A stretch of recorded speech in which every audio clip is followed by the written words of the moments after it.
Good evening. Good evening. Good evening, Vishaka.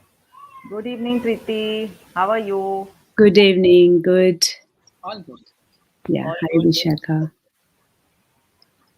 Superb. So we'll just wait for Soumya to join, and then I'll just give you a quick overview, and then maybe you, if you want to grab like a glass of water or something like that, you can do that and come back. Whatever. I can get some water. Yes, please go ahead. We're just waiting for Soumya. I told her to log on at 5:15.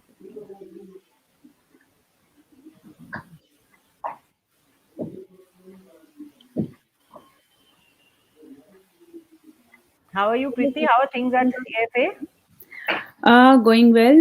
Going Good. well? Yeah. Yeah. All time, like the busy schedule of everyone. I can imagine. I can just And imagine. when it become a online, then double work हो गया अभी. Double work हो गया ना हाँ बिल्कुल वही है Online is आनंदा कैसे चल रहा है Ananda is going well.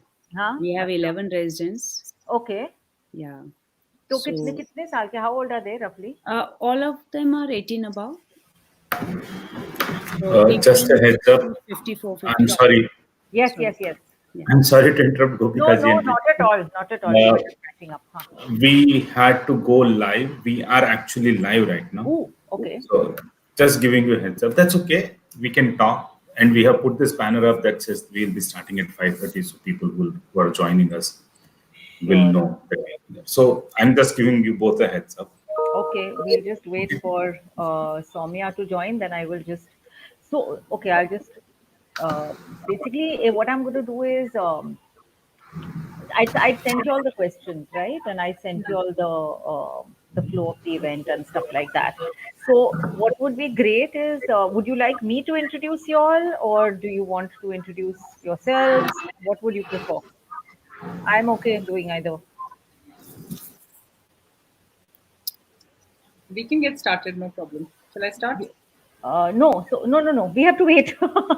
We have to wait till 5:30. No, I'm saying that when we are talking, would you like to introduce yourselves, or should I give the introduction saying, Preeti Sevach is whatever, I or think should it I? would be nice if you can If I give a can, little intro. okay, Yeah.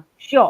Or if you want, we can also say we work with Action for Autism or some No, that's okay. That's what whatever I've you said. want. Head of Yeah. Adult Service at Action for Autism and what your role is and stuff like that. So that's fine. Okay. So, okay. So let's just wait then for Soumya to start and to come in, and then we can maybe just keep our audio turned off and start join at maybe 5:27 or 28. Any questions that you all have for me or anything, or should we just come back at that time, or are we good? Just I have one question. You give the flow of event, Mm. and on that, I think so. When you ask something, after Mm. that we will get some time, like 5 minutes, ten You will get minutes, 10 or minutes. just You will get 10 okay, minutes. 10 okay, minutes. Aram say you can take longer also. It's fine. okay. Hmm? ठीक है. Yeah. Okay. So I will. We'll just come back at 5:27. Is that okay? Okay. Yeah. Okay. Great. Hi, Gopika. Hi, Soumya. Hi. Hi. What did I miss? Hi. No, you didn't miss anything. We just said that if there are no questions, we'll come back at 5:27. Okay. I will be introducing you as I said.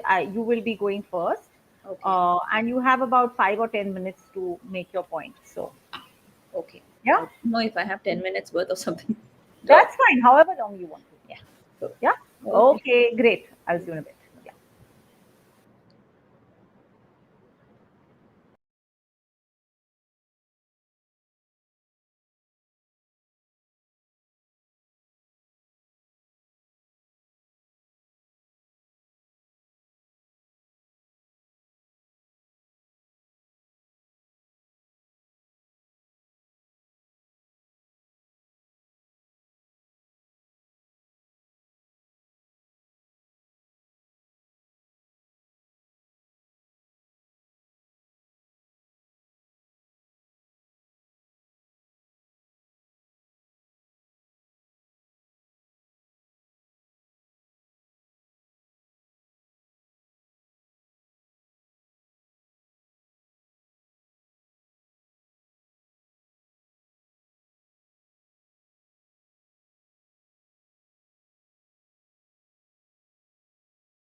Good evening and or good morning, depending on where you are. Welcome to day 4 of the SourceAbled Inclusive India Summit. I am delighted to be here and very excited to be chatting with three wonderful individuals, each of whom have made their own unique contributions towards neurodiversity inclusion. I'm very happy to be here this evening, and I want to thank all the speakers for joining me. Uh, we have three incredibly talented and enterprising individuals. Just start with an introduction to all of them. We have Soumya Skandan, who is an entrepreneur, a social worker, and mother to a neurodiverse child.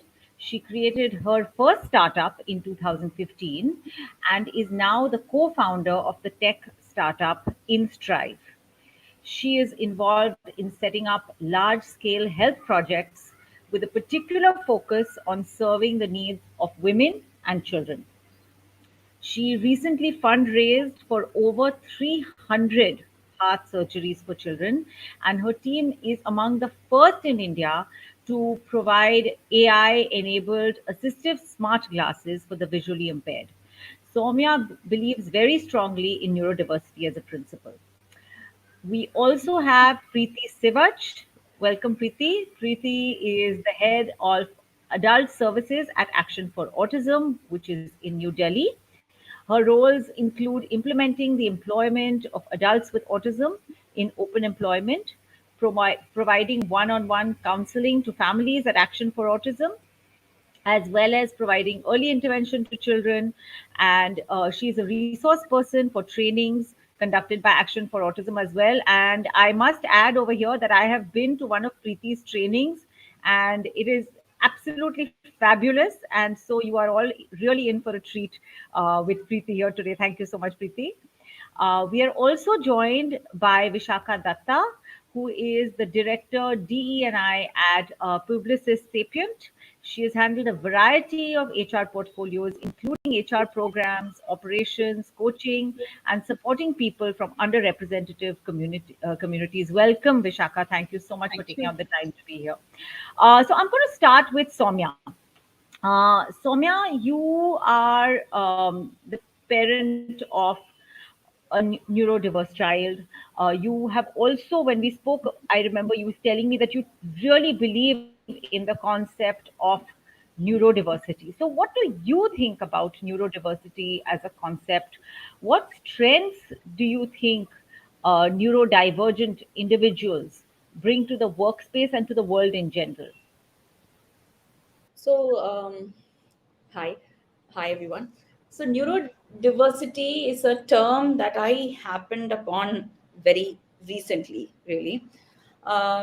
So, the as a parent of a fairly young child in the autism spectrum, um, you go through a series of terminologies and nomenclatures and labels that you start associating with the child and the people through this uh, journey.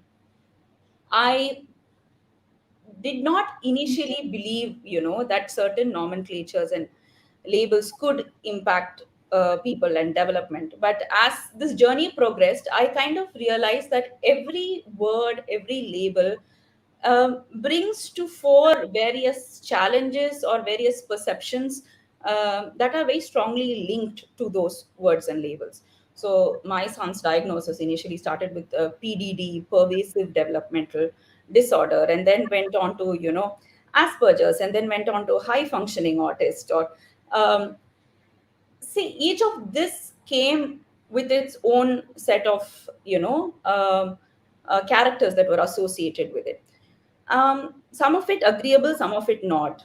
And neurodiverse, when I came across this term neurodiversity, I kind of felt very comfortable with it, because it does not say anything positive or negative. It simply says that we are all different. And I think it's important in today's world, with each of us facing various difficulties in terms of communicating, in terms of functioning in this new normal, especially in the past 2 years. Um, it's important to acknowledge that every one of us is neurologically diverse. We have our own developmental, um, cycle or sort of, I would say, benchmarks or learning curves.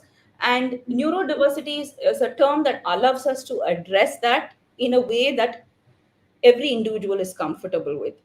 So it does not, when we say that we accept neurodiversity, it means we accept someone who's slow, we accept someone who's higher up in the cycle, we accept every different kind of struggle, whether it's ADHD, whether it's learning disability, whether it's communication disability, and we are trying to look at the positive of a problem rather than focus on the challenges. We are saying it's okay for someone to be different, and I am accepting that it's okay for someone to be different. So I'm not going to go about trying to correct this.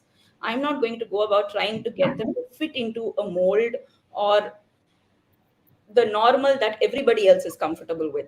I am willing to explore somebody else's world in their own terms, and I'm willing to accept and agree that there is a perspective that is different from mine. There is a perception that is different from mine. And I think that's very, very important.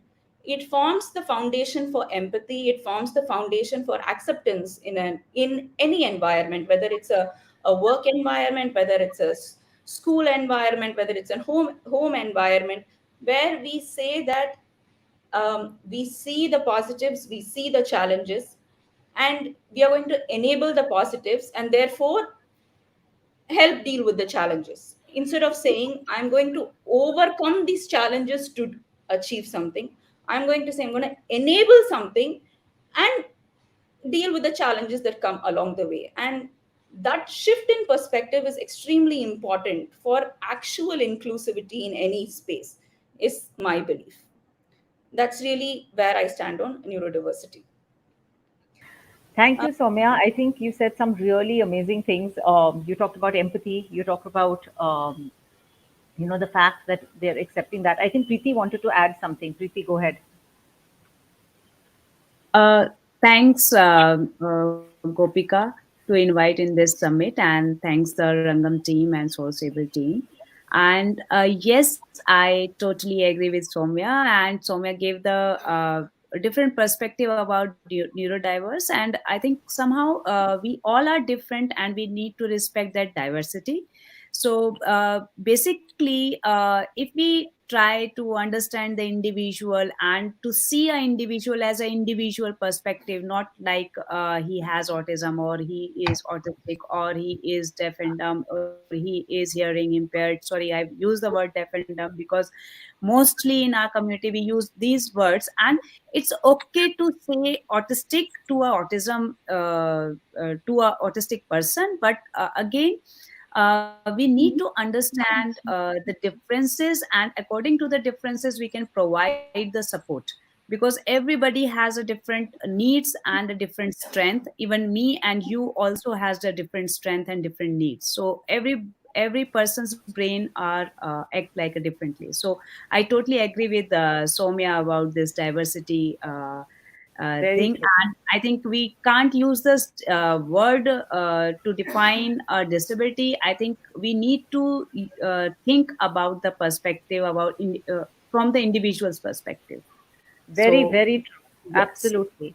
Absolutely. So, Preeti, I wanted to ask you actually that you have worked with so many individuals, and you because you work with adults and you train them. I remember attending an amazing workshop of yours where you talked about how you prepare them for employment. And now we know that, yes, of course, you teach them the skills. So you would teach them computers, you would teach them certain, the other skills, you maybe teach them accounting, software development, whatever it is. But we all know that whether it is somebody who is doing housekeeping, somebody who is doing a cafeteria service, somebody who's doing accounting, somebody who's doing IT and writing code, that when it comes to the workplace and working within an office environment, we are all, I think, creeping back towards normalcy, towards entering office spaces and workspaces again, and we hope to be able to function within physical office spaces and not just work from home. But whether it is online or offline, working in an organization is much more than just doing the skill.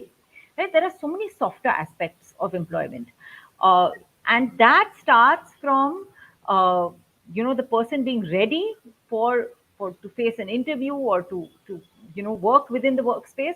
But there are those other things that parents have to do to prepare somebody. How will they go to work? How will they dress for work? How will they address their bosses? How will they address their colleagues? These are all things which, as neurotypical, is taken for granted. When you talk about neurodivergent individuals, it is something which has to be taught. And I know that at Action for Autism, you all teach each and every single aspect of this. So I'm sure that there are a lot of parents who are watching this. And can you please talk a little bit about what these softer aspects are and how parents can play a role to teach this to their children and get them really ready, what they can do to get them really ready for employment? Yes, Gopika. First of all, see, for any individual, not for autistic individual, maybe for everyone, we need to have a work ethics to work in a workplace.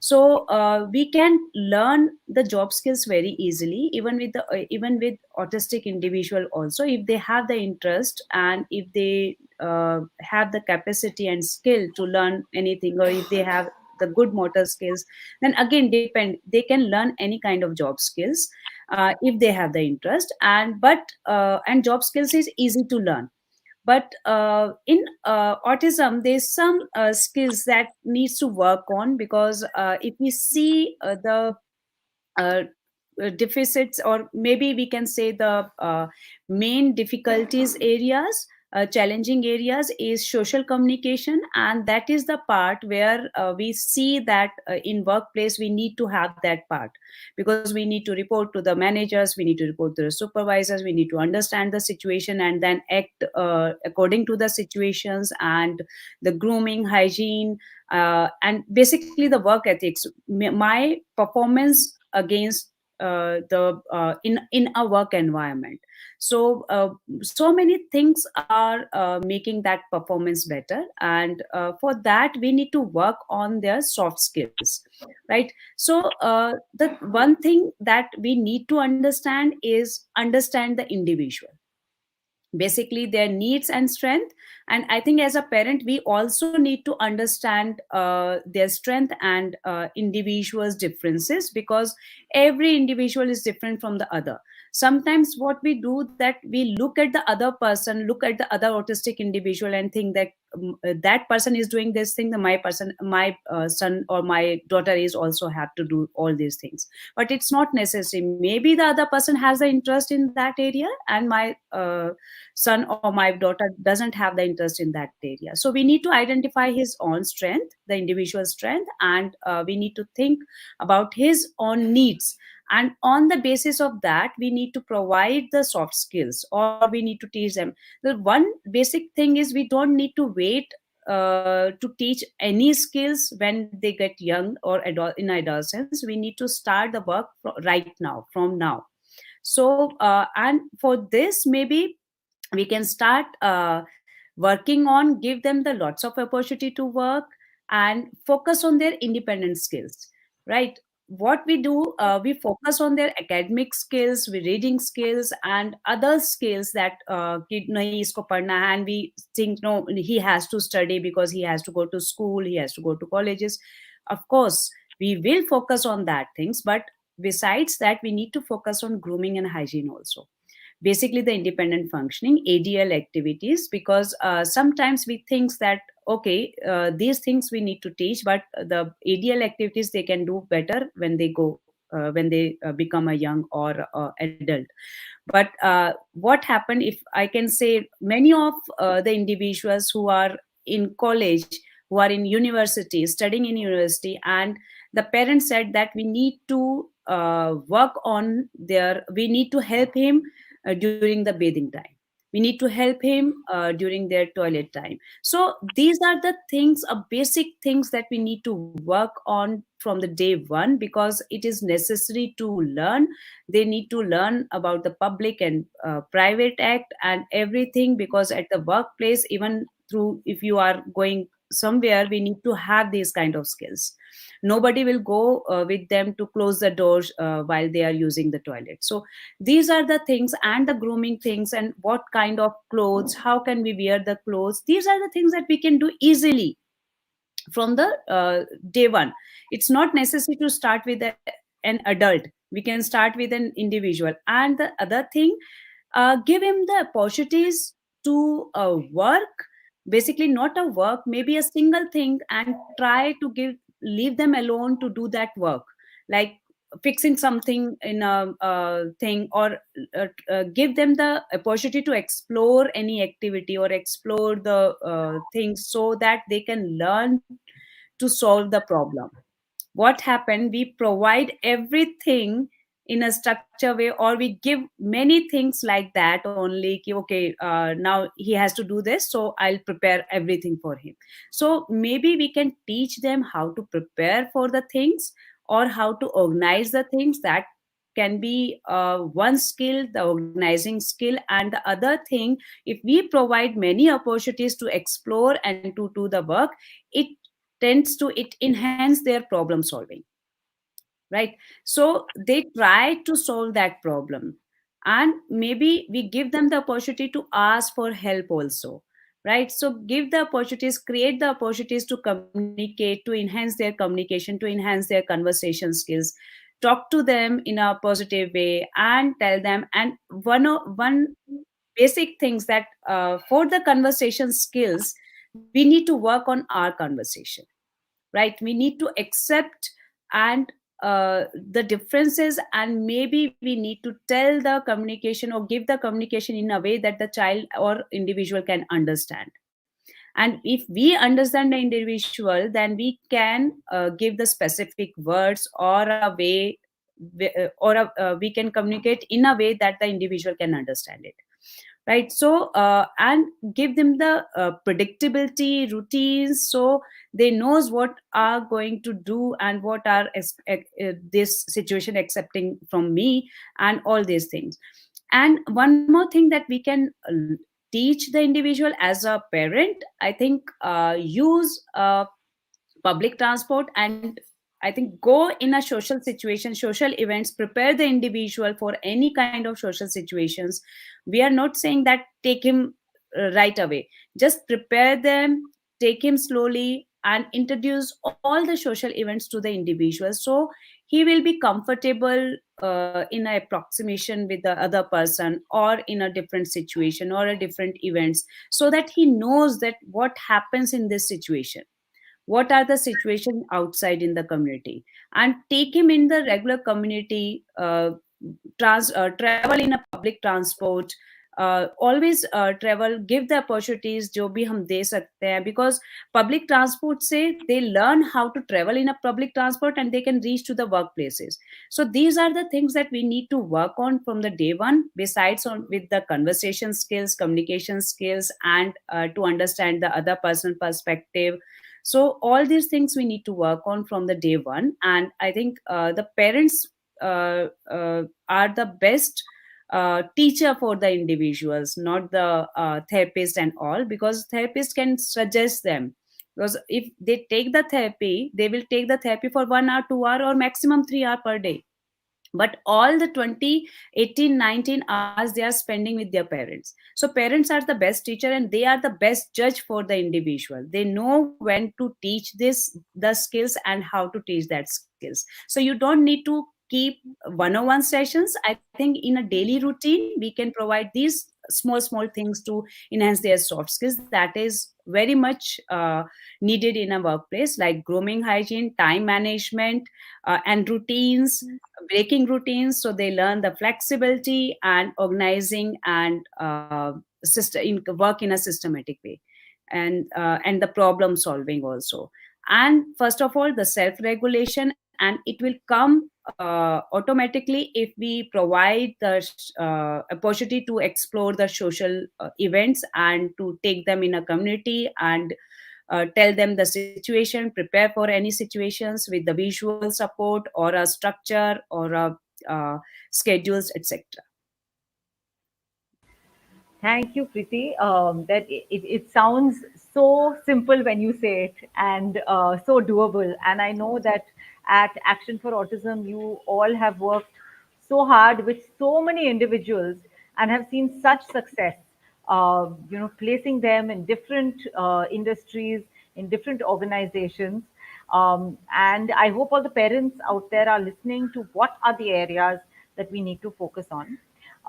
We come next to Vishakha. Vishakha, you are on the other side of the coin, the employer side. And I remember when we were talking earlier, you had said that you work with uh, neurodivergent individuals. And from what you were saying, I remember you said that they are not only an integral part of our workplace, but they've added to it and enriched it in so many ways. Can you tell me a little bit about how, as an employer, you support neurodivergent individuals in within your organization? And also, if I can add a second question, that we know that along uh, with the diagnosis of autism, ADHD that lot of neurodivergent individuals have, there is also the accompanying kind of condition of anxiety, maybe depression. How do you deal with that within the workplace when your employees face that? So, if I can ask you these two questions.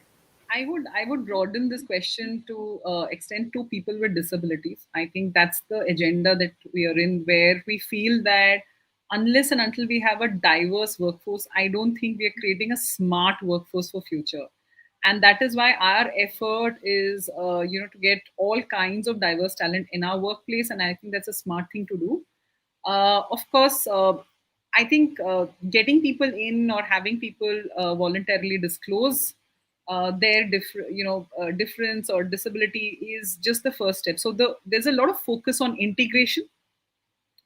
So we try and ensure that we have people within the organization that reflect that community. So people with disability who actually anchor some of these efforts of integrating people, bringing people together, being their mentor and buddy, and doing check-ins for at least the first 6 months after a person joins in, right? This is at this point, any diverse talent, and I think again you can extend it to career attorneys, people who've taken a break and are coming back, people with disability, people from the LGBTQ background. A lot of people in these talent pools are also very hesitant to come out and tell them if they have a challenge. So some of these support communities and support efforts really help them talk more freely, something that they may not tell their manager. They may tell somebody who's handheld their integration as a community member, right? So that is something that has worked well. And we, of course, everything that you hear which has an action item needs to be closed for the organization to build credibility that this is important and we are taking it seriously. Because just hearing and having support is not enough. You have to do something about it. And each of these action then that we take, I think not everyone in a leadership team comes from a diverse background, and hence we may not know the situation and experience some of these communities and people may be facing. So every time we get a feed in, it helps us improvise. And remember, every inclusion effort, improvisation effort, not just touches that individual but a large set of people. And that's true for every diversity and inclusion action, I think. So it makes our workplace better for a lot more people. It makes us more mindful, intentional.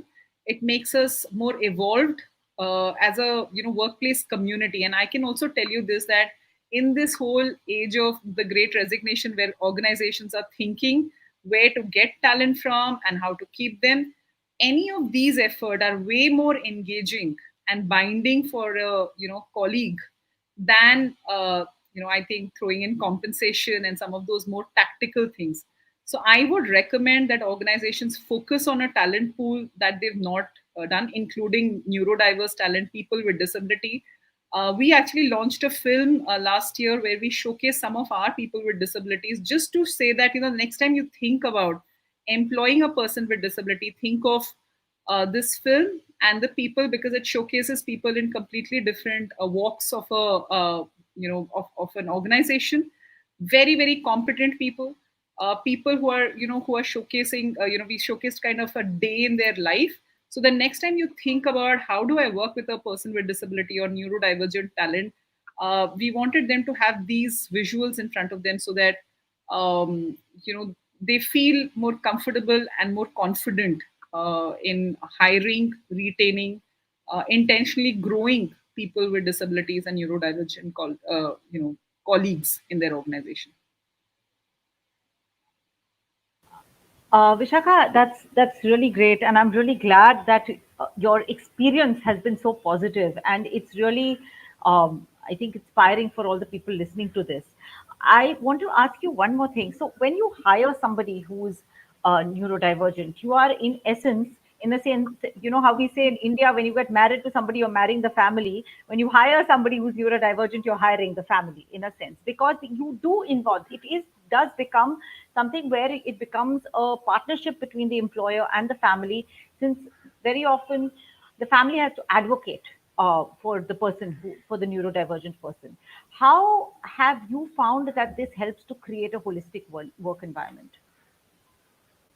And when you meant the family, what did you exactly mean? And I realized I hadn't answered the last part of your Yes. last I question. meant the caregivers, the parents of the person who might be from maybe accompanying them to the interview if there is a again what we had talked about earlier, mental health, anxiety. The family Yeah. has to probably come in. So I think you would agree that the mental emotional well-being part of it is not just limited to neurodiverse talent, right? Um, I think our focus has been on equipping people and leaders, especially people, success leaders, and more, to handle some of these kind of challenges that people face, and hence be supportive. I think each and every conversation around it has again helped us learn. I also want you to know that some of these are not, some of these efforts are not always DNI led. Some of these are just workplace practice. So if you see the enormous amount of effort we put into our mental and physical, emotional well-being at work, including, last year we had about nearly 40 people who got intensively trained to be mental well-being ambassadors, and these include working with cases which are seriously challenging, not regular, anxiety, depression, and more. I think again is, you can't even attribute this only to neurodivergent talent, right? But of course, it takes more intention and mindful, sense to work with them. And so the holistic approach that we have on mental and emotional well-being has come into play, and it also works for some of our colleagues in that spectrum. Working with the caregivers is also a very, very strong space that we see a workplace coming in to support a colleague. Last year, we ran sessions for parents with children, of neurodivergent parents of children of neurodivergent characteristics or diagnosis, supporting them. Exactly what Preeti mentioned. We created a cohort, and we are going to work more with that cohort of how the parents feel. I think how the parents feel is phenomenally, and caregivers feel, like you mentioned, is phenomenally important in how the person will actually develop and feel, and hence how their potential will be realized or not. So everything is about enabling and making things accessible, and that's the focus. And sometimes we don't exactly focus on neurodivergent people only, but we open it up to everyone, and that becomes all encompassing, because we are not saying that, okay, you need this and hence I'm supporting just you. we say a lot of people need this and you're just one of them. And I think that has also probably helped. It's really heartening to hear this, and I love the fact that you created these mental health ambassadors, and I think that's such an excellent idea, and I hope more organizations kind of carry forth this example. Preeti, I wanted to ask you, since you again work with a lot of employers, what is your experience been? With them, how do you work on that aspect of it? How do you help them bridge the gap with a lot of neurodivergent talent? We work on the both side with the employee, basically the neurodiverse autistic employee and the employer. So we can't fit a individual in a setting, in a workplace setting, if the workplace is not very inclusive for their needs, or if they can't provide the accommodations. So nobody can, basically we also has different perspective and different needs, and if we want to work somewhere, so the employer has to understand our need, and they need to provide our accommodations. If we see every HR has different rules. HR of the companies, different companies have different rules for women, different rules for some other issues and other things. So I think when we work with the employer, we one side we also work with the autistic candidate to understand the non-autistic environment.